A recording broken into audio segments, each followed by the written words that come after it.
All right. We just finished talking about some of your castmates. Now let's talk about some of the specifics of actually working on a daytime drama. How long is the typical production day? Well, my call is generally 7 o'clock in the morning, but it's 6:45 tomorrow. It's long for some of the character. For instance, I was taping in scenes all day yesterday from 7 o'clock until 8 till noon. And I finally at noon said, woo! I can't do any more of this. My brain's gone. Well, you can see how my brain goes. And so that's what, and then some of those people just go through. The girls, the girls, my dear good friends, and I can't remember their names right now, but they do the most extraordinary things. And the boys, the young boys, they have amazing stamina, which it takes. And of course, the crews. Do you know that, for instance, the lady who does the makeup is there after feeding the horses and had her little daughter and everything at home. She gets there at 7 o'clock, and she sometimes works through until 11 p.m. And then she goes home for a couple of hours, feeds the horses again, talks to her daughter. I don't know what she does with her husband, and whether she talks to him or not. And then she just has a couple of hours sleep and comes back to work. You have no idea how wonderful those people are in the crew, the work they do. The flowers they arrange, the sets are beautiful. They're just beautiful. And the flowers and everything about them are wonderful. How many days a week do you work? My guarantee is 2 a week. And heaven knows what I'll do.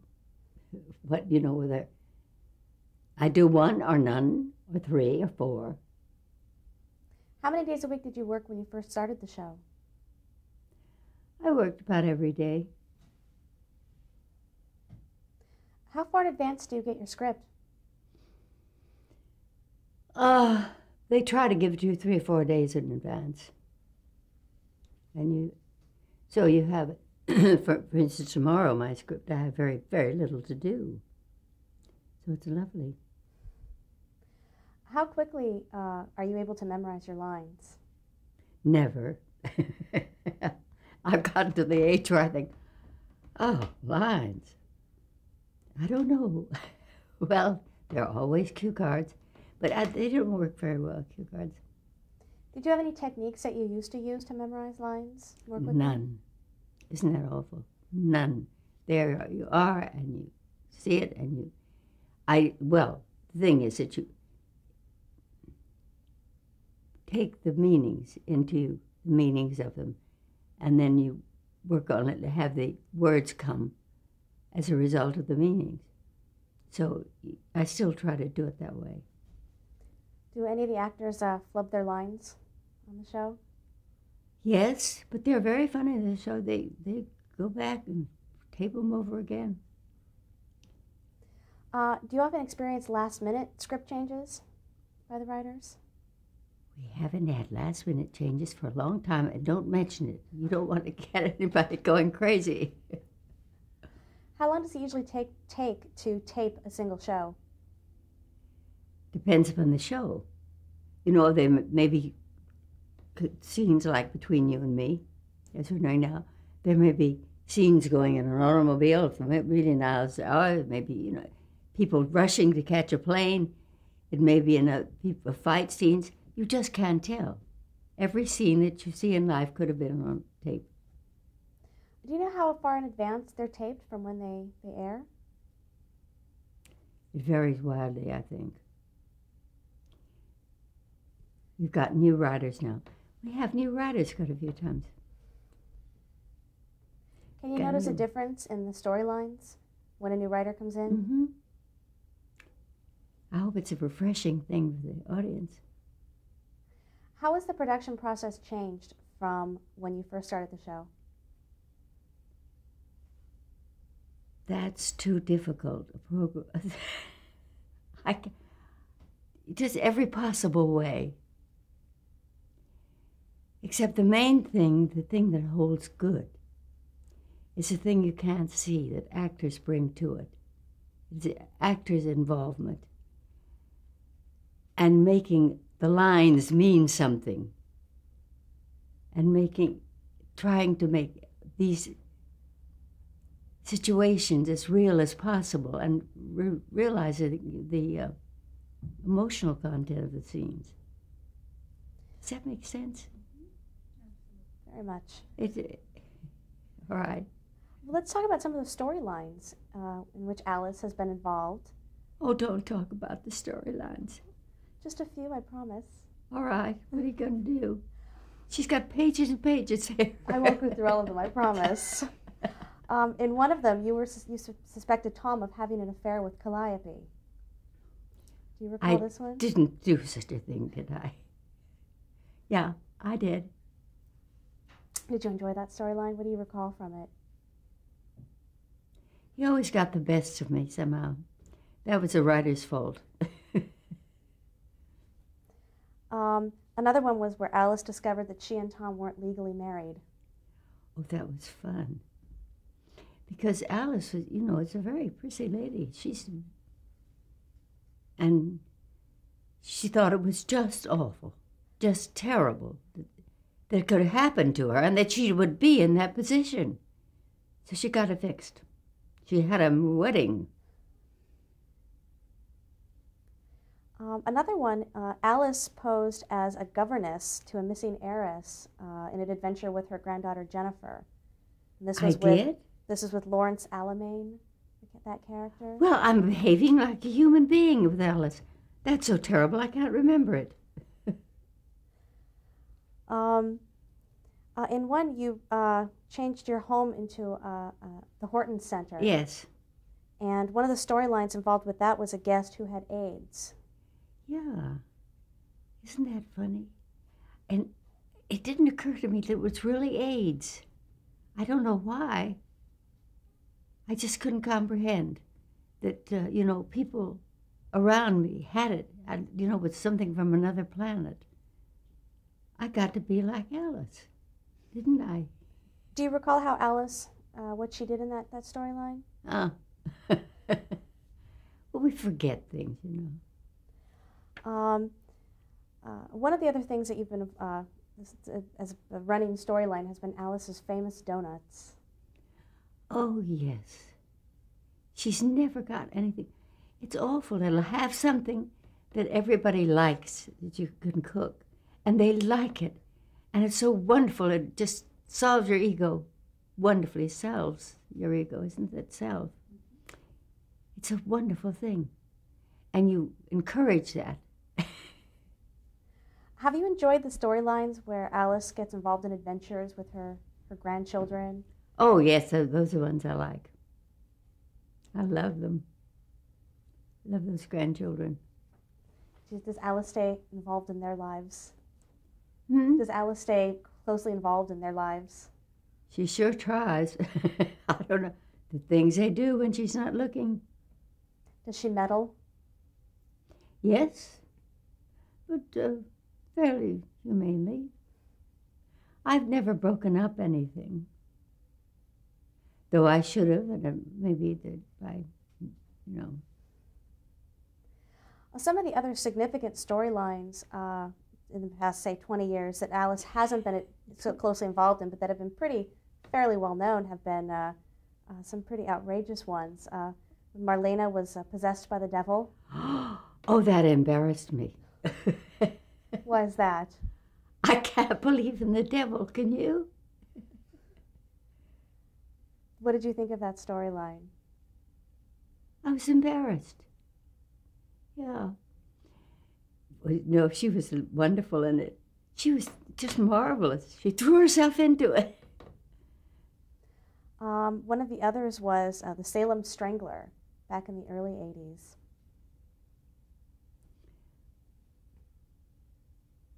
A serial killer. I don't remember anything specific about it. Isn't that funny? I never confronted him, did I? I probably never got a I don't think Alice confronted him, fortunately. And of course, there have been many storylines involving Joseph Mascolo's character, Stefano DiMera. Oh, he's a bad one. But he's charming, you know, makes up for it to a degree. Do you pay attention to a lot of the other storylines that Alice isn't involved in over the years? Yeah, I think I do. I don't think I'm obsessive about them, but I like them. I like a story. Why do you think the audiences enjoy some of those more outlandish storylines so much? Oh, it's nice having something outlandish in your life, isn't it? Just anything that... Well, on a sadder note, in 1994, your longtime co-star MacDonald Carey died. Yes. How did his death affect you? Well, it was very sad, of course. That's about it. He was a good man to lose. How did it affect the show? I don't know. I never had it on the show, you know. I didn't have a period of grieving or anything like that. So I wouldn't deliberately put myself through a period of grieving. What has been your favorite storyline? Oh, the whole show. I think, who would have thought of these things? They were wonderful. They are wonderful. Do you have a least favorite?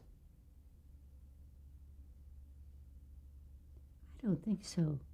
You could make any of them least or best. How has Alice changed over the years? I think she has moved with the times. I think that her adjustment to the children has been more, God knows now. You should know what I'm doing. I won't tell you.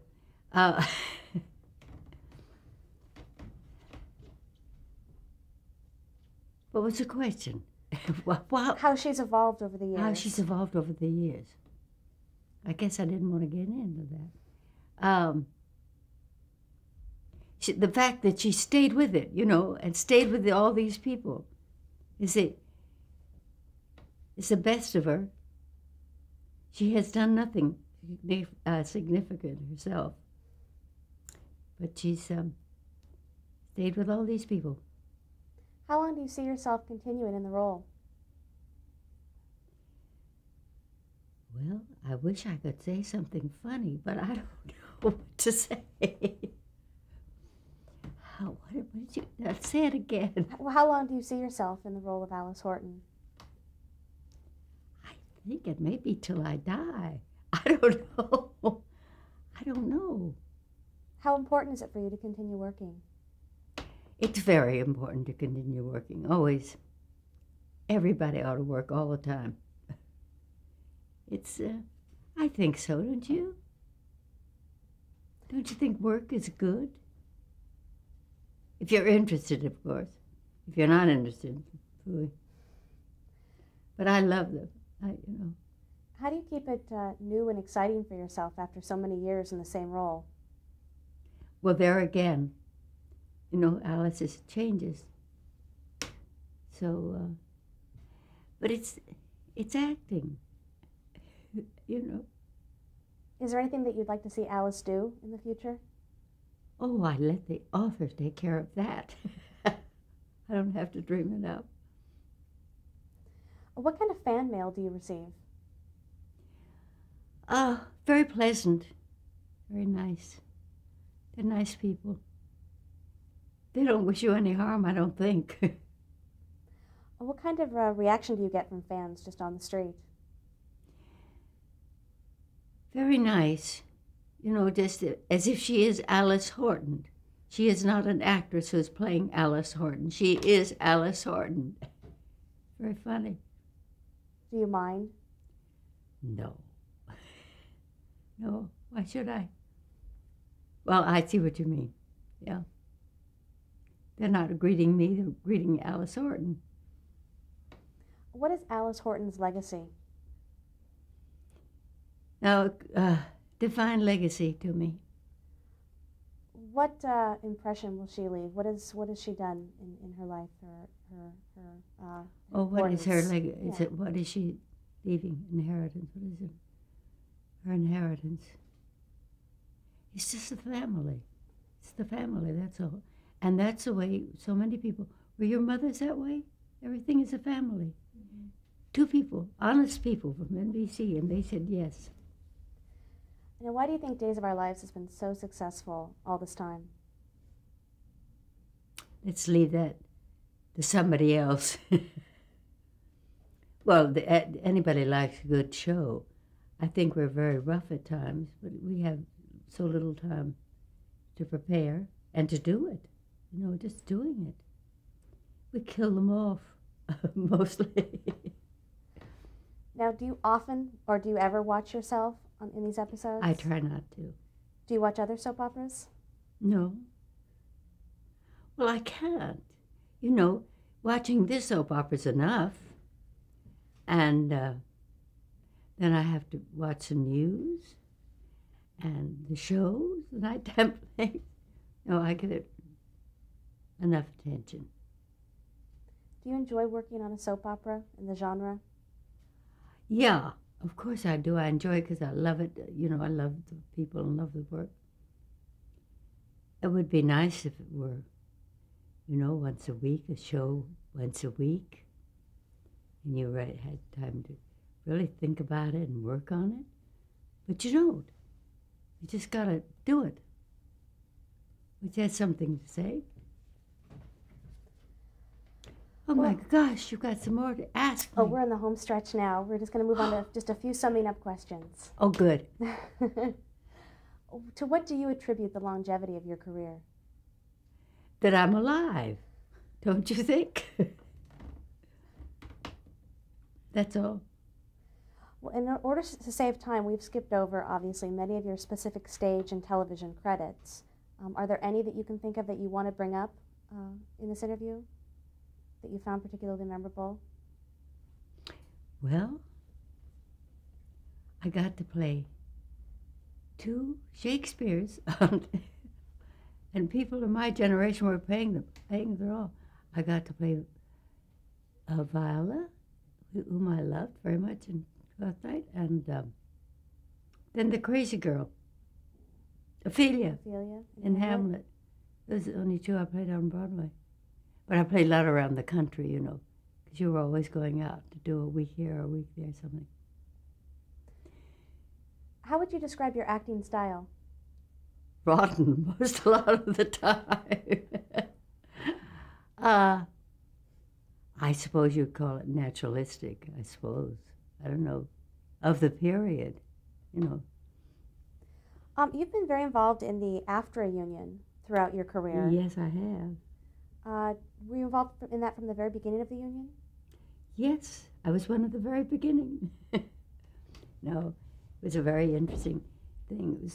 I had been the inheritor of the wonderful equity union, the actors union, and I thought we should, actors and the other people, and I thought, well, gee, they'll be so happy to have rules to go by. I felt like a mother disciplining children. You know, you can't keep up people all night long, unless you pay them, of course. That's deterrent. That's the only deterrent you can think of. But there's things, you know. Who else was involved with you in the creation of the union? Oh, actors, millions of actors. And the first of it was Frank Maxwell and Gene Francis and who are the others who worked hard? Bill Hayes.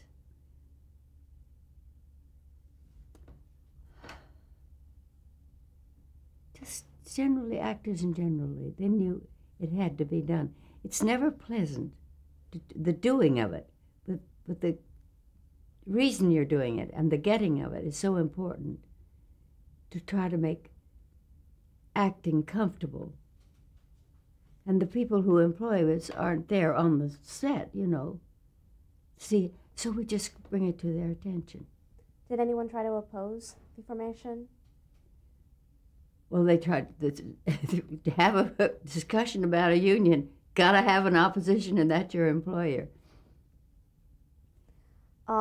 Did being involved in its formation, did it affect your career, do you think? I don't know. You know, you can get spooky about things and tell yourself that you're not getting this or that because you've been working in the union or something idiotic. But I don't think so.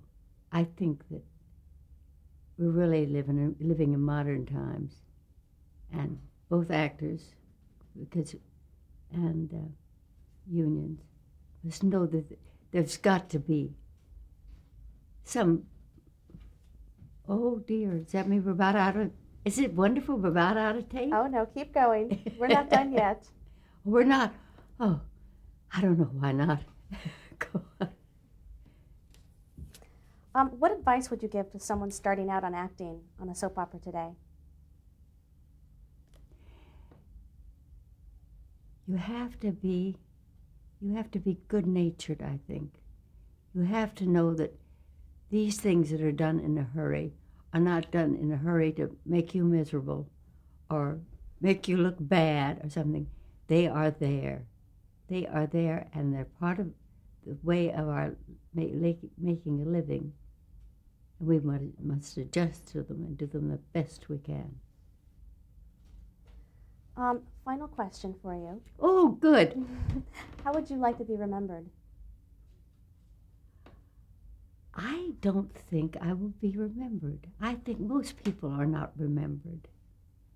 I think the only thing, maybe some people that I had an effect on, some of the people I worked with, that I made them feel comfortable at times, or they enjoyed doing a scene as I had enjoyed doing a scene. And it's the way I'll be remembered. Not much. Oh, I doubt that. Thank you so much for taking this time to sit down with us. Oh dear, I'm We exhausted. certainly appreciate it. It's been wonderful. Well, thank you. You've been wonderful. You had to look up all those things that I would have never known about. That's my job. Thank you so much. You're very welcome.